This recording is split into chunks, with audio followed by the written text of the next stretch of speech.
poder de la transparencia.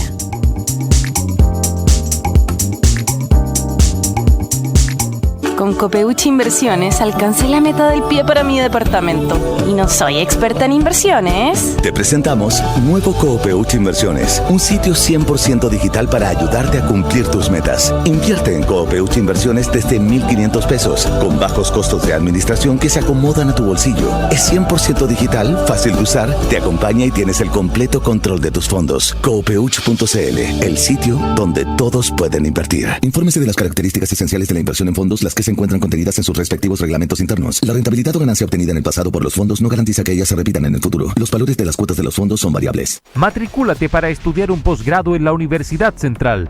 Obtén tu magíster en 1 año y medio de duración con certificaciones intermedias de 3 diplomados. Contamos con un cuerpo académico de excelencia e infraestructura de primer nivel.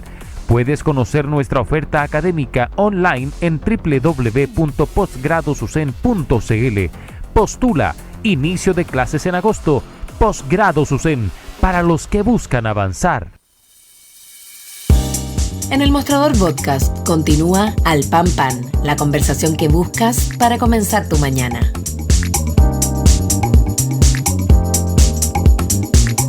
Bien, vamos al tema que les señalaba. Con ocasión de los 50 años hay que también mirar cuál fue la herencia, ¿no es cierto?, de la dictadura en materia económica. Hay un sector que señala que a pesar de las graves violaciones a los derechos humanos, el país logró ser no solo salvado, dice un sector del marxismo, sino que se generaron reformas económicas que hicieron que el país creciera, que saliera de este modelo enclaustrado, ¿no es cierto?, que se abriera al mundo y en definitiva que prosperara. Pero otros dicen, ojo, cuidado, veamos en detalle qué fue lo que realmente pasó, y uno de ellos es precisamente, les decía, el economista Guillermo Larraín, quien también fue ex superintendente de AFP, aseguradoras, y ex superintendente de valores y seguros, a quien pasamos a presentar.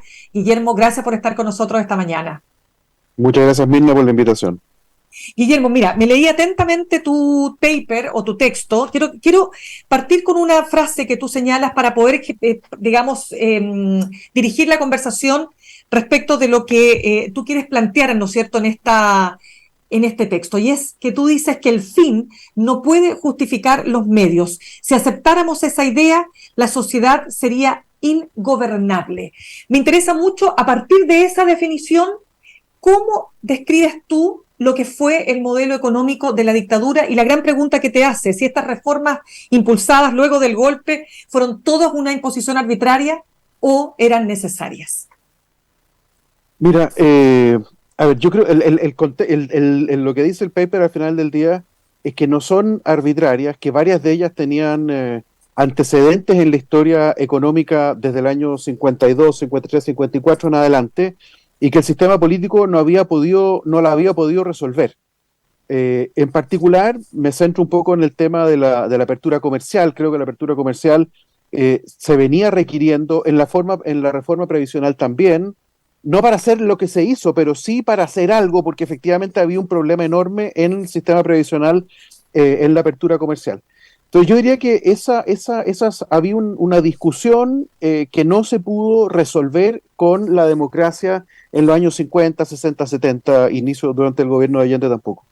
Y por lo tanto, efectivamente, ahí hay algo que es una reforma, que son reformas controversiales, pero que en particular la apertura comercial era necesaria, porque Chile había desarrollado industrias en forma absolutamente artificial, y artificial en este caso quiere decir que existían gracias a la protección del Estado, existían gracias a que el Estado subsidiaba industrias que costaba mucho más la producción que lo que la gente podía pagar por esos bienes, en particular, por ejemplo, la industria automotriz, pero también la industria de los electrodomésticos y otras.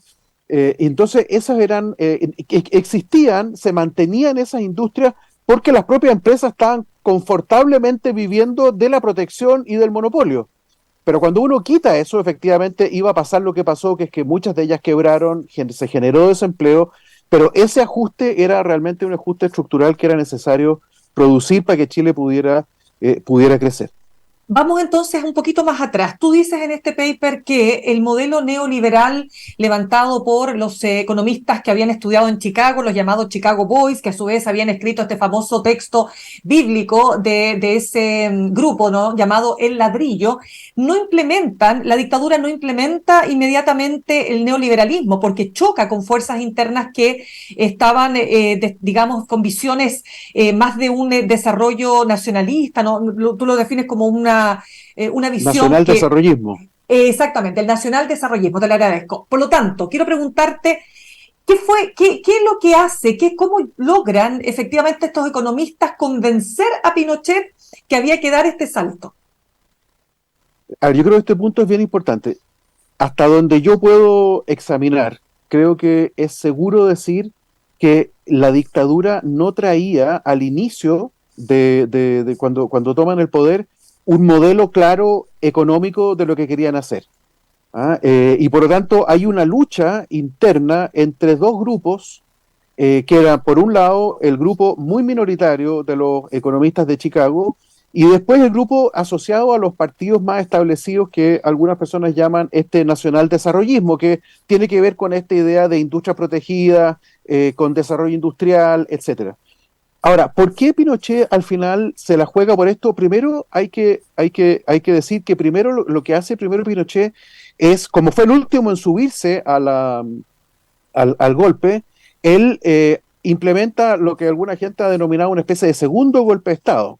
El segundo golpe de Estado es cuando Pinochet toma el control de la Junta y parte de su agenda de controlar el poder es acercarse a grupos que estaban ofreciendo una estrategia de desarrollo distinta de la que apoyaban más naturalmente los opositores de Pinochet en el ejército, los opositores de Pinochet en la Fuerza Aérea, de Carabineros se sabe menos, y que se parecía un poco más a lo que había propuesto la Armada y lo que había estado conversando la Armada en años anteriores.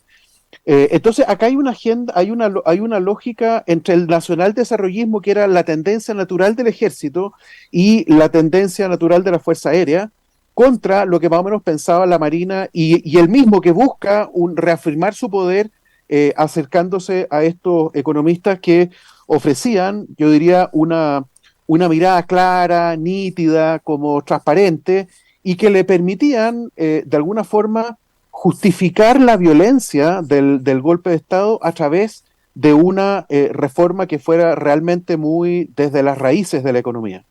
Pero eso no estaba originalmente en los planes del golpe. En los primeros años de post-golpe, lo que hace la dictadura es tratar de combatir la inflación, pero la lógica que se fue implementando, digamos, de las reformas más señeras de la dictadura, que son esas reformas en el ámbito de la previsión, en el ámbito de la salud, en el ámbito del código laboral, son cosas que ocurren hacia finales de los años 70. Los primeros años son años de confrontación entre dos grupos que no se sabe cuál es el que va a finalmente ganar. Eso es algo que va ocurriendo gradualmente a través del tiempo. Sí, a ver, Guillermo, tú analizas 12 elementos esenciales para poder, por supuesto, ver el devenir de cómo va desarrollándose e implementándose finalmente el modelo neoliberal, y es factor crecimiento e inflación. Entonces, cuéntame cómo vas visualizando esos elementos, porque además la inflación, la dictadura no estuvo lejos de poder controlarla significativamente. O sea, la inflación en la dictadura llegó a 30%, ¿o me equivoco? No, así fue la inflación. Lo único que hizo en materia inflacionaria la dictadura fue volver a más o menos el promedio de lo que Chile tenía en materia inflacionaria durante el siglo XX, que era muy alta, era del orden, como dices tú, entre el 25 y 30% anual. Volvió a eso, y entonces lo que hacen los primeros años, hay que recordar que durante la Unidad Popular, y antes también, pero fue muy claro durante la Unidad Popular, la forma de combatir la inflación era básicamente a través de controles de precios. Entonces la inflación estaba reprimida, esa es la palabra que usamos los economistas, inflación reprimida, porque los precios estaban fijados y por lo tanto no se sabía exactamente cuál era el verdadero nivel de esos precios. Cuando se liberan esos precios, que eso ocurre durante el año, desde el 73 en adelante, la inflación se dispara, llega a un pic como el 600% anual, Y entonces las primeras cosas que hace la dictadura es justamente tratar de resolver, de controlar la inflación. Y para eso tenía que hacer una reforma fiscal importante que también lo venía requiriendo el Estado chileno, porque parte del problema es que la reforma fiscal no se podía hacer nunca. Esa reforma fiscal consistió en reducción importante del gasto público y reforma por el lado tributario. Se crea el IVA, el año 74, 75 se crea el IVA, que es la gran fuente de crecimiento de la recaudación tributaria que estabiliza la situación de déficit fiscal. La gran innovación que va a hacer en esta materia la dictadura, pero que no la va a implementar ellos, es justamente la independencia del Banco Central, porque eso recién se dicta la ley, la Junta Militar la dicta durante los años 80, pero se implementa a partir del año 90 en adelante. Así que eso la verdad es que no es una materia. Pero incluso cuando uno mira las reformas que se trataron de hacer, que eso es muy claro en el gobierno de Frei Montalva, las reformas que se trataron de hacer al propio Banco Central, donde dicho sea de paso, es donde llegaron primero los Chicago Boys. Los primeros Chicago Boys a Chile llegaron al Banco Central. Habían algunos de ellos que luego jugaron roles importantes en la dictadura. Por ejemplo, Álvaro Bardón, que fue un actor importante dentro del mundo de los economistas de la dictadura, llega a trabajar al Banco Central inicialmente en los años 60. Ese Banco Central ya tenía un indicio de profesionalización, un indicio de gestión técnica, liderada en su minuto por Carlos Massad, donde se excluyó a los grupos de interés de la definición de algunas materias importantes, como justamente la Comisión de Distorsiones en materia arancelaria. Eso se trató de hacer y fue medianamente exitoso, pero la necesidad de reformar al Banco Central es algo que venía siendo dicho desde hace mucho tiempo. Mira, se le pregunta a un colega tuyo, Patricio Meller, ¿verdad? O él mismo se pregunta más bien si acaso fue realmente la dictadura una época de crecimiento, de prosperidad, bienestar social, contrapuesta, ¿no es cierto?, al terribles episodios de terror y de violación a los derechos humanos. Y él dice que su respuesta es rotunda. La evidencia empírica revela que la dictadura fue un gran fracaso. ¿Cómo lo ves tú? Yo matizo esa observación, porque yo para medir el éxito lo hago de una forma un poco distinta a como lo hace Patricio. Yo digo, veamos cómo nos estaba yendo a nosotros en comparación con el resto del mundo. Y en el artículo de la revista Mensaje lo que hago un gráfico donde pongo el PIB de Chile como proporción del PIB de otros países, y lo que presento ahí simplemente Estados Unidos, que es como la frontera productiva, y Australia, que tiene la característica que se parece bastante a Chile en términos de tamaño de mercado, porque es chiquitito, porque está muy lejos de los grandes centros de consumo internacional, porque es muy rico en recursos naturales. Entonces es un buen punto de comparación de un país desarrollado. Y cuando uno hace esa comparación, lo que ve es que en la posguerra, el tamaño relativo o la importancia relativa de Chile respecto de esas dos economías, pero en otro trabajo lo tengo comparado con toda América Latina, con toda Europa, con toda Asia, y la historia es la misma. Lo que hay es una caída muy importante de la presencia relativa de Chile. Chile en esa época crecía, pero crecía menos de lo que estaba creciendo el resto del mundo. Había una suerte de decadencia relativa de Chile en toda la posguerra, y que lo que hace las reformas de la dictadura es que estabilizan esa caída. Entonces, efectivamente, los números son los que dice Patricio. El crecimiento promedio es muy, muy bajo, eso es verdad, en promedio es muy, muy bajo, pero se logra estabilizar una caída que era bastante significativa. Ahora, yo creo que lo que no se puede sacar como conclusión después es que esas reformas, por ejemplo, si hubiera ganado el sí, hubiera ocurrido lo que ocurrió con la concertación. Yo creo que la respuesta rotunda es no. No habría ocurrido, porque para que funcione una economía de mercado se requieren cosas que no es solo que los aranceles sean bajos, que no es solo que haya una desregulación, es más bien lo contrario, se requieren buenas regulaciones, y eso es básicamente lo que hizo la concertación y que permitió el crecimiento económico de los años 90 y 2000. Y ahora, el periodo final, una sola cosita, el periodo final de la dictadura, que es lo que mucha gente piensa que terminó muy bien la dictadura, la verdad es que tiene un componente enorme, y esto Ricardo Efraín Davis lo ha documentado bien, que un componente enorme de reutilización de capacidades instaladas que ya estaban, y que estaban desocupadas entonces en un crecimiento relativamente fácil de hacer, pero haber mantenido ese ritmo de crecimiento a la velocidad que tuvo después, solo se podía hacer, creo yo, en democracia.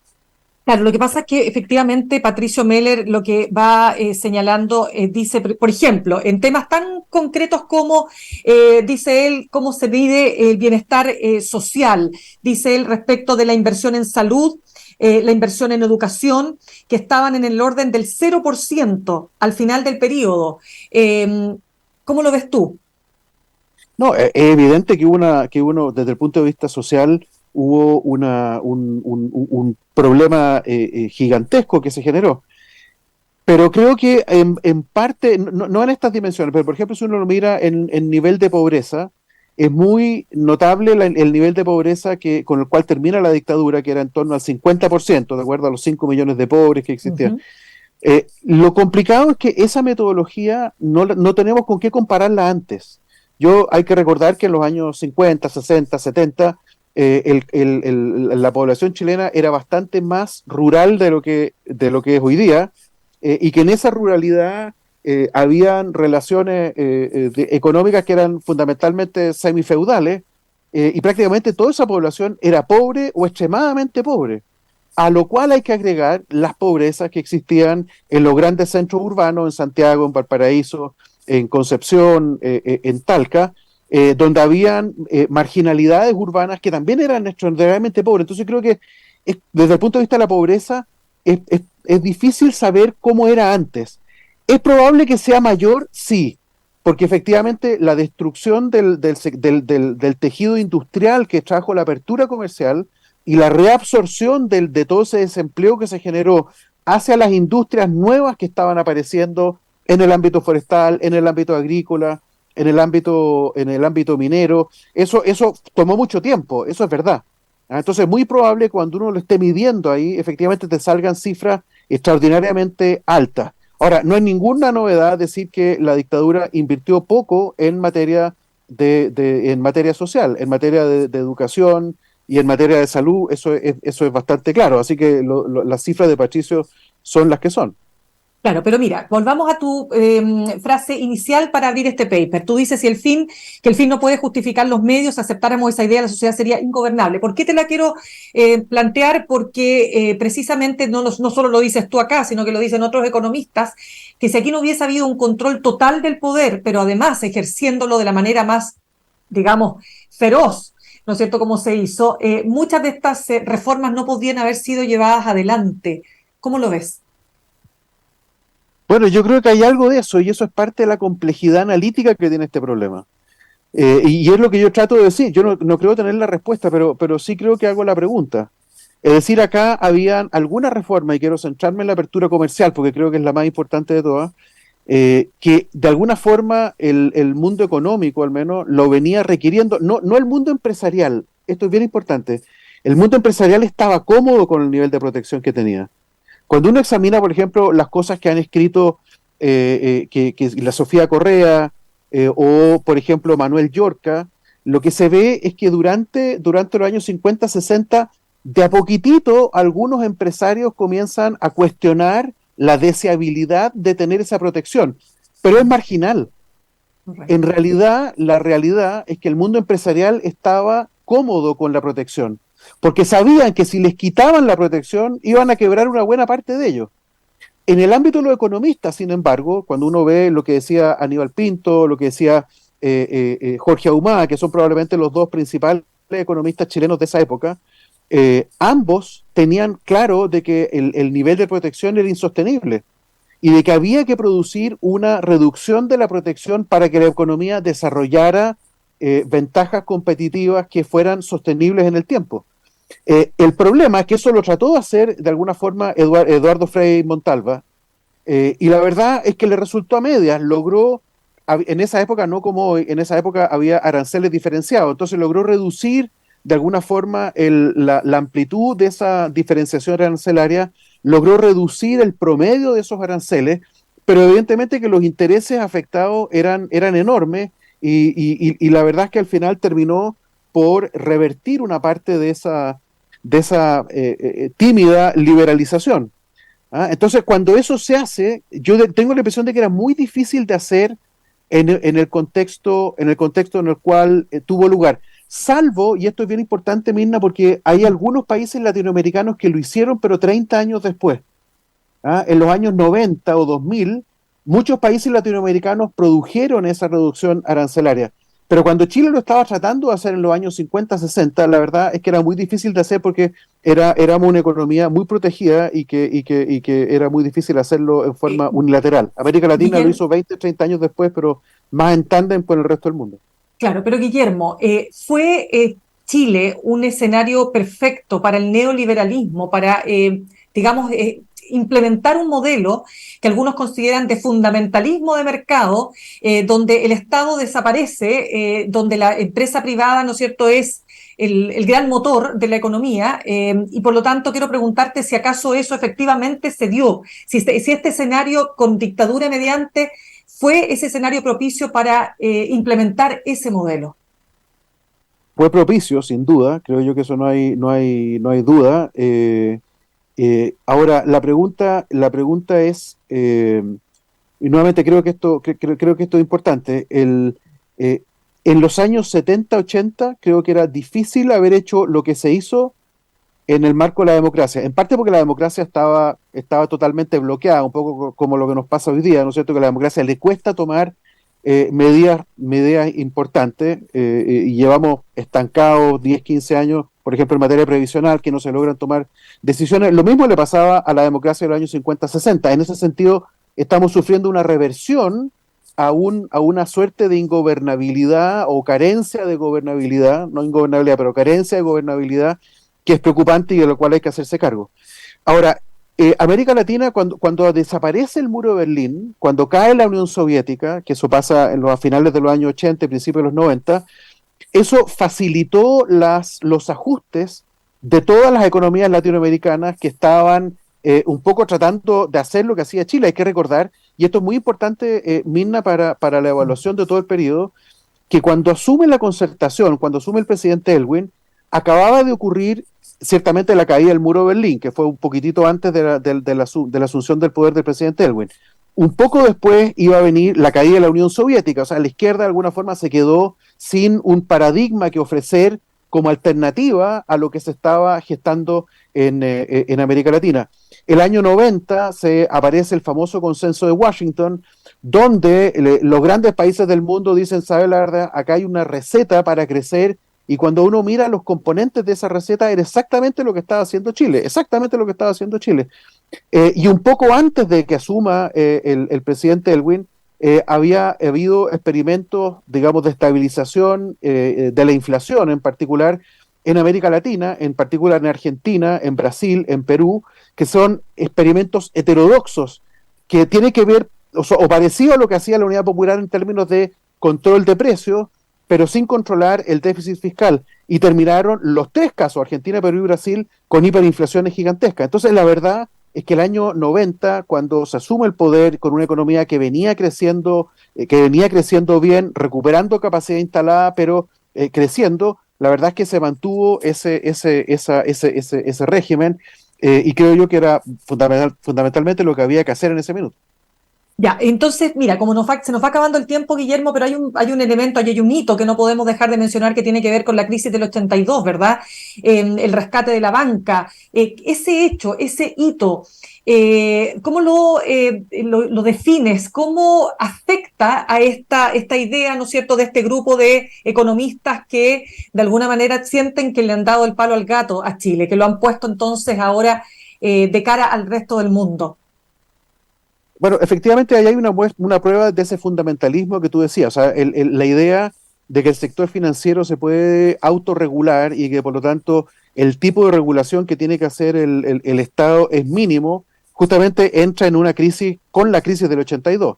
La desregulación del sistema financiero de los años 70, en los años 70, previo a la crisis, pero en particular del 79 en adelante, es feroz, y eso llevó a la crisis, a la quiebra de la banca y forzó al salvataje del sector financiero que todos conocemos que ocurrió entre el año 82 y 83. Entonces ahí hay una prueba clara de ese fundamentalismo del cual tú hablas. Algo con las privatizaciones también hay que recordar que hay dos olas de privatización durante la dictadura. La primera, que es los años 70, justo desde el 74 en adelante, que es básicamente de devolución de empresas que habían sido tomadas, que habían sido requisicionadas por el Estado, y muchas de ellas se devuelven. Pero luego hay un segundo periodo donde a empresas estatales, tradicionalmente estatales, se las privatiza. Esas privatizaciones también tenían un poco esta idea de que había que dejarlas que simplemente crecieran, porque se hicieron con una mínima consideración, por ejemplo, de los efectos de concentración de mercado que esas empresas pudieran tener. Entonces, efectivamente, había esta idea un poco de que el libre mercado, para poder funcionar, requiere de pocas reglas, y cuando lo que vemos en realidad es que el libre mercado, para poder funcionar bien, requiere de muchas reglas. Por ejemplo, en el ámbito de la libre competencia, como por ejemplo en el ámbito de la protección del consumidor, o en el ámbito de las regulaciones financieras para corregir asimetrías de información. Todas esas cosas en los años 80 no eran temas, no se discutían como problema, y efectivamente generaron problemas que los conocen. Entonces, solo para cerrar, te lo pido muy sucintamente, yo sé que es un tema complejo, pero cuando se habla de que sí, el gran tema fueron los derechos humanos, las violaciones a los derechos humanos, pero la dictadura, te lo dicen no solo personas en Chile, sino que te lo dicen fuera de Chile, pero que tuvo la particularidad, ¿no es cierto?, que logró este boom económico. ¿Qué respondes tú? No, yo creo que lo que hacen las reformas, lo que dan los datos a entender, es que las reformas lo que hicieron fue detener un periodo de decadencia. No podemos adjudicarle a los últimos años de crecimiento de la dictadura la intencionalidad que a alguna gente se le pretende decir, porque estaba muy marcado por la utilización de una capacidad instalada que era fácil, que era propicia al crecimiento de la economía en esas condiciones. Yo creo que lo que produce en realidad el boom chileno, que más o menos se puede graduar, no porque haya vuelto la democracia, sino porque sacaban los problemas de capacidad ociosa a inicio de los años 90, y lo que eso produjo digamos, lo que generó ese boom es justamente un régimen de Estado de Derecho, de regla, de rule of law en inglés, que tiene que ver con una forma de gobernar que respeta los derechos de las personas, que respeta la palabra empeñada, que respeta el sentido y la palabra de la ley, y eso evidentemente es algo que se hace en democracia y no se hace en dictadura. Muy bien, Guillermo, te quiero dar las gracias por haber estado con nosotros esta mañana. Súper interesante la conversación. Gracias, que esté muy bien. Chao. Gracias. Saludamos a nuestros auspiciadores. Copeuchi Inversiones te ayuda a cumplir tus metas desde 1.500 pesos y con una comisión que se acomoda a tu bolsillo. 100% digital, fácil de usar, te acompaña y con el completo control de tus fondos. Copeuch.cl, el sitio donde todos pueden invertir.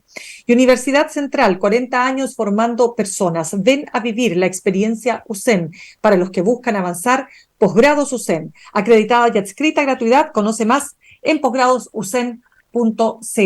Me despido, los dejo junto a Fran Castillo y nos reencontramos el lunes a las 8 en punto aquí en el mostrador.cl en Alpampan. Que estén bien. Copeuchi Inversiones, el sitio donde todos pueden invertir.